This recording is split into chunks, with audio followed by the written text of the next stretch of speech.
안녕하세요. 외국인을 위한 한국어 교실 글쓰기 수업을 시작합니다. 문법 편입니다. 오늘은 글을 쓸 때 어디서 띄어 써야 하는지에 대해 알아봅시다. 단적인 예를 봅시다.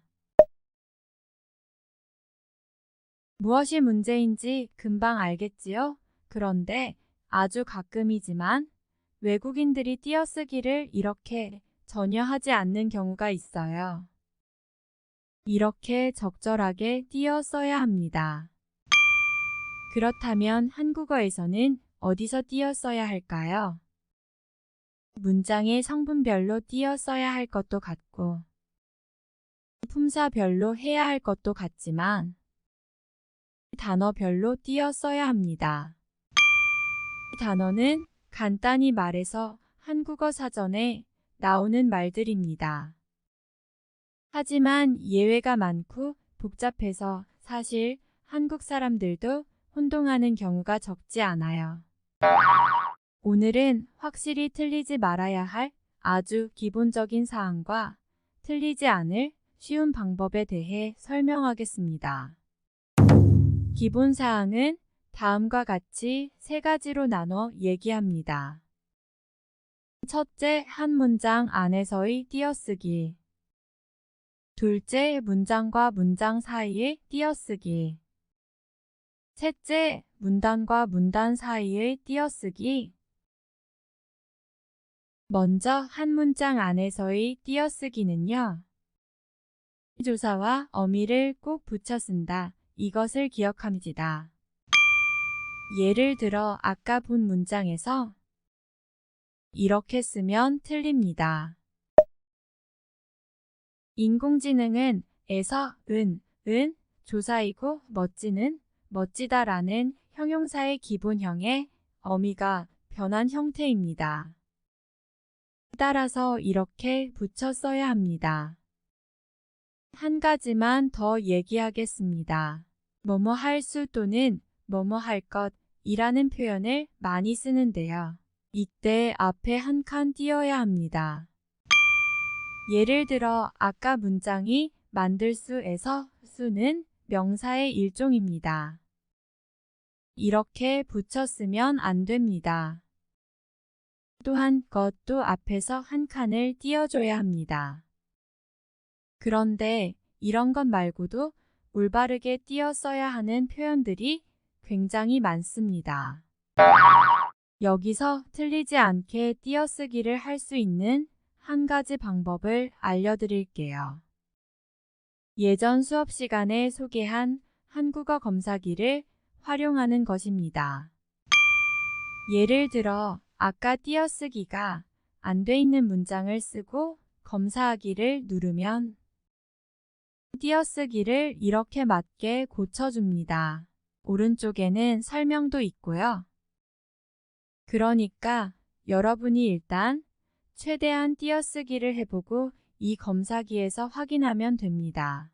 잘 활용해 보세요. 자, 이제 두 번째로 문장과 문장 사이에서 띄어쓰는 경우입니다. 아주 간단한 얘기입니다. 하나의 문장이 끝나면 보통 마침표를 찍지요. 그 뒤에 새로운 문장이 나오면 한 칸 띄워주면 됩니다. 잘 알고 있었지요? 가끔 문장 사이를 붙여 쓰는 학생들이 있어서 확인한 겁니다. 여기서 한 가지 더 설명합니다. 그래서 문장을 마칠 때 물음표를 쓰기도 합니다. 주로 독자에게 질문을 던질 때 쓰이는데요. 보통은 기본형에서 받침 리을을 넣고요. 다 대신 까를 넣는 경우가 많습니다. 자, 이제 세 번째로 문단과 문단 사이에서의 띄어쓰기입니다. 이것도 간단한데요. 문장이 여러 개가 모여서 문단을 구성하지요. 문단이 새롭게 시작될 때 문단끼리는 서로 붙여 씁니다. 가끔 이렇게 한 줄을 띄어 쓰는 경우를 보는데요. 일반적으로는 붙여 씁시다. 그런데 문단이 시작될 때는 문단마다 첫 문장을 몇 칸 정도 들여넣어 붓습니다. 이렇게 첫 줄을 똑같이 맞춰서 쓰지 말자고요.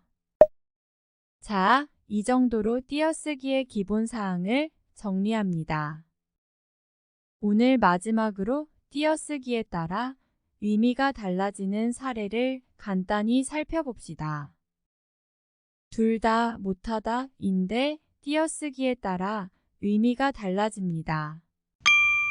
예를 들어 철수가 축구를 하는데 실력이 없을 경우에는요, 축구를 못한다 이렇게 붙였습니다. 그런데요, 철수는 축구 선수라서 원래 잘하는데 지금 다리가 아프거나 비가 오거나 해서 축구를 할 수 없을 때가 있겠지요. 이때는 못과 하다를 띄었습니다. 그리고 실력이 없어서 못한다 일 때 못한다는요, 잘 뛰고 못한다와 같은 뜻입니다. 자, 그런데 한 가지 주의사항이 있습니다. 철수가 다리가 아파서 축구를 못할 때는요, 못 뛰고 한다 라고 쓰는데요. 같은 의미로 하지 못하다 이렇게 쓸 때는 못과 하다를 붙여서 씁니다. 이렇게요. 그리고요, 잘못을 붙였으면 또 다른 의미가 됩니다. 틀리거나 적당하지 않다는 의미입니다. 예를 들어 시험을 봤는데 답을 틀리게 썼어요. 이럴 때 잘못 썼다. 그건 나의 잘못이었다. 또는 내가 잘못했다. 이렇게 표현합니다. 좀 혼동되지요? 이런 사례가 있다는 것 정도만 확인하고 그때그때 또 알아가도록 합시다.